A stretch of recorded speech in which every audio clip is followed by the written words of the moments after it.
हुन्छ। सम्पूर्ण जति पनि यस इमानुएल गोस्पेल सोसाइटी च्यानल मार्फत आबद्ध भएर रहनुभएका सबै मेरा शुभचिन्तक मित्रहरूलाई म हृदयबाट धन्यवाद साथै जय मसीह भन्न चाहन्छु। र तपाईहरुको बीचमा मैले आज एउटा खास विषयलाई लिएर चाहिँ बातचित गर्न आएँ र विशेष गरी तपाईहरु सबैजना यस च्यानलमा जोडिराख्नु भएको छ र मलाई सहायता मद्दत गर्नुभएको छ। तपाईलाई धेरै धेरै धन्यवाद भन्न चाहन्छु। र आज पनि तपाईहरुको बीचमा मैले एउटा खास अनि महत्त्वपूर्ण विषयलाई लिएर चाहिँ बातचित गर्नको लागि आएको छु। विशेष गरी आज तपाईले अघि थम्बनेलमा देखिसक्नुभयो कि सर्वधर्म सभा भन्छ हैन। त्यहाँ सबै धर्मका धर्मगुरुहरू मिलेर एउटा सभा वा त्यहाँ आफ्नो आफ्नो धर्मको राख्दै गरेको कुरा मैले तपाईहरुको बीचमा लिएर आएको छु। र त्यसले गर्दाखेरि आजको खास र महत्त्वपूर्ण विषय छ। त्यसले गर्दा तपाईहरु सबैजना यो भिडियो हेर्दै गर्दा अन्तिमसम्म स्किप नगरिकन हेर्नुहोस्। त्यसो गर्नाले धेरै भन्दा धेरै आशिष पाउनुहुनेछ। र साँच्चै नै आज तपाईहरुको बीचमा चाहिँ खास विषय चाहिँ के छ भन्नुहुन्छ भनेदेखि विशेष गरी एकजना ईसाई प्रचारक जसले चाहिँ आज ठुला धर्मगुरुहरूको बीचमा र जस्तो त्यो सर्वधर्म सभामा चाहिँ गएर जो बातचित गर्दाखेरि उहाँले कस्तो प्रकारले येशू ख्रीष्ट चाहिँ को हुनुहुँदो रहेछ वा येशू ख्रीष्टलाई चाहिँ किन विश्वास गर्नुपर्छ भन्ने कुरा उहाँले स्पष्ट खोलेर राख्नु भएको छ।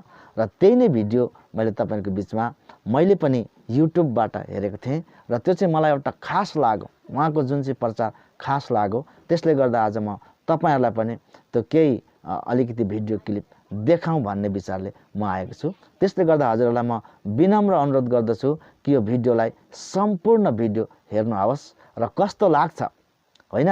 खास लाग्यो भनेदेखि वा सकारात्मक वा नकारात्मक जस्तो पनि तपाईहरुको विचार छ त्यो अनुसारको यहाँ कमेन्ट लेख्नुहोस् र मन पर्यो भने लाइक गर्नुहोस् र साथै आफ्ना मित्रहरूसँग शेयर गर्नुहोस् भनेर म तपाईलाई यो विनम्र अनुरोध गर्दछु। र हुन्छ, अब हामी अलमल नगरिकन सिधै आज उहाँको भिडियोलाई हामीहरू हेर्ने छौं। आप सबको प्रभु यीशु मसीह नासरी के नाम में मेरा नमस्कार। मंच पर मौजूद सब गुरुजनों को मेरा सादर प्रणाम। खासतौर से गुरुजी आपको मेरा प्रणाम। आप जो ये बड़ा काम कर रहे हैं जो लोगों की समझ के बाहर है, परमेश्वर आपको बहुत आशीष, बड़ी तरक्की, अच्छी सेहत, तंदुरुस्ती दे ताकि सालों साल आप ऐसा काम करते रहें।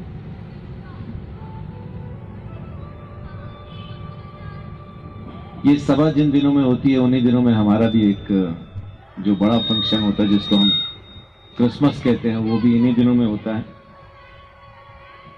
सो प्रभु यीशु मसीह जमीन पे क्यों आए, आज मैं थोड़ा सा आपके साथ बात करना चाहता हूं, क्योंकि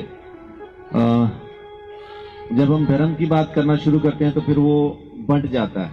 इंसान नहीं रहता, बल्कि वो हिंदू हो जाता है, मुसलमान हो जाता है, सिख हो जाता है, ईसाई हो जाता है। वो इंसान बना नहीं रहता। और इसी वजह से ये नफरतें, ये दूरियां, ये सब कुछ इसी वजह से, क्योंकि इंसान नहीं रह गया, हिंदू मुसलमान सिख ईसाई बन गया। अभी हम आ रहे थे तो रास्ते में ट्रैफिक पुलिस लोगों को रोक के चालान कर रही थी। अगर कोई चालान होता है तो उसका जुर्माना जरूरी है। बिना जुर्माना भरे आप अपने उस वाहन को आराम से चला नहीं सकते जिसका चालान हुआ। बिल्कुल ऐसा ही हमने भी परमेश्वर के खिलाफ कानून तोड़े हैं, रोज तोड़ते हैं। हमारे खिलाफ भी चालान परमेश्वर के सामने मौजूद है। बिना दाम चुकाए आप वहां से आजाद नहीं हो पाए। कभी कभी हमें लगता है कि हमने कोई गुनाह नहीं किया, हमने कोई पाप नहीं किया, हमारा मन तो बहुत अच्छा है। एक रोज मैं भी ऐसा खड़ा था, पुलिस वाले कागज चेक कर रहे थे तो एक भाई आया जल्दी से कि मुझे थोड़ा जल्दी है, मेरे पास तमाम कागजात मौजूद हैं, मुझे जाने दें, मेरे पास सब कुछ है। एएसआई साहब बड़े आराम से उसकी तरफ मुड़े और मुड़ के उसको कहते हैं कि तू बाइक पे है ना? वो बोलता हाँ जी मैं बाइक पे हूं।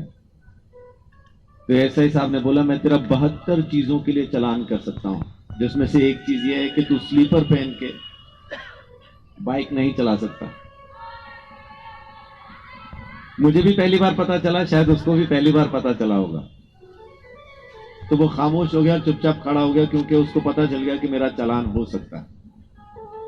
कभी कभी हम भी इसी वहम में जी रहे होते हैं कि मैंने कोई गुनाह नहीं किया, मेरा मन साफ है, मैं परमेश्वर के सामने सही हूं, लेकिन हमें पता ही नहीं कि स्लीपर पहन के चलाने से चालान कट जाता है। जाने में अनजाने में सुबह से शाम तक हम हर रोज कुछ ना कुछ ऐसा कर रहे हैं जो उसके सामने दंडनीय है, जो पाप है। और बाइबल हमें बताती है कि हर एक पाप का जो दंड है वो मौत है। मौत का मतलब मर जाना नहीं है, मौत का मतलब है अलग होना। अक्सर झगड़ा हो जाता है तो कहते हैं तू मेरे लिए मर गया, मैं तेरे लिए मर गया। मरता वहां कोई नहीं, ये अलग हो जाते हैं। अलग होना ही मौत है। तो पाप का दंड मृत्यु है, मतलब कि वो परमेश्वर से हमेशा के लिए अलग हो जाएगा। उसका दाम चुकाने के लिए प्रभु यीशु मसीह जमीन पे आया। वो जो चालान हमारे खिलाफ कटे हुए हैं, जमीन पे रह के अगर हम अपने कर्मों से उसको निपटाना चाहें तो श्रीमद् भगवत गीता में श्री कृष्ण कहते हैं परमेश्वर भले या बुरे काम स्वीकार ही नहीं करता। तो वो दाम खुद परमेश्वर का खून है, ये ऋग्वेद हमें बताता है। दैत्यारण्य का उपनिषद का 3रा श्लोक कहता है कि खून बहाए बगैर पापों से छुटकारा नहीं मिलेगा, लेकिन वो खून खुद परमेश्वर का होना चाहिए।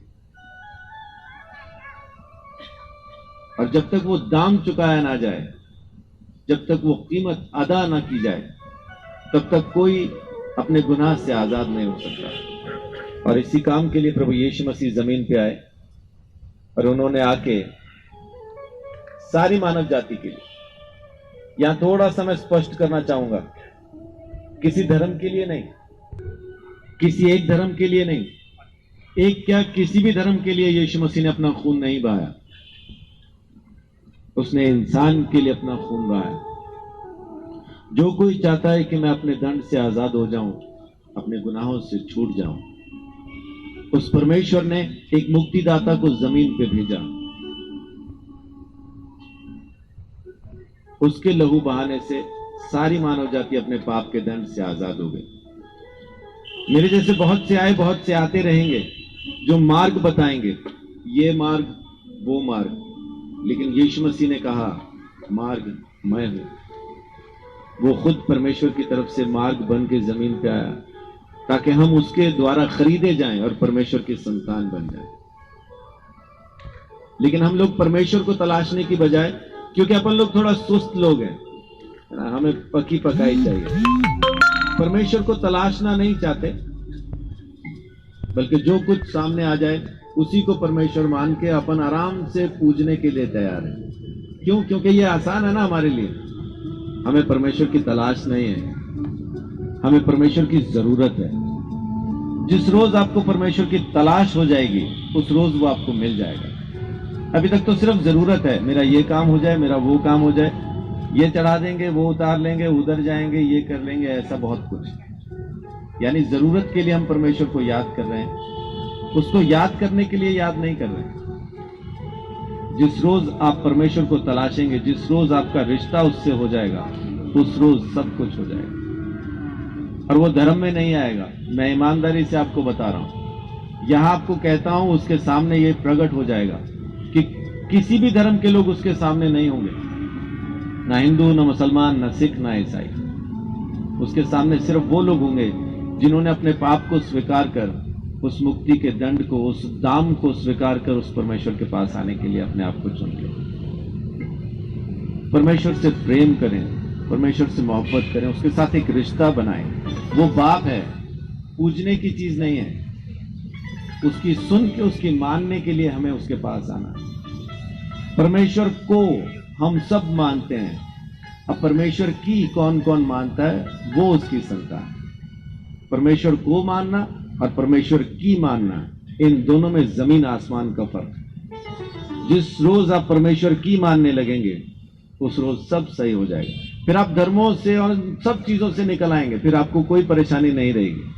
फिर आप ये कह नहीं पाएंगे कि मैं हिंदू हूं या मुसलमान हूं या सिख हूं या ईसाई।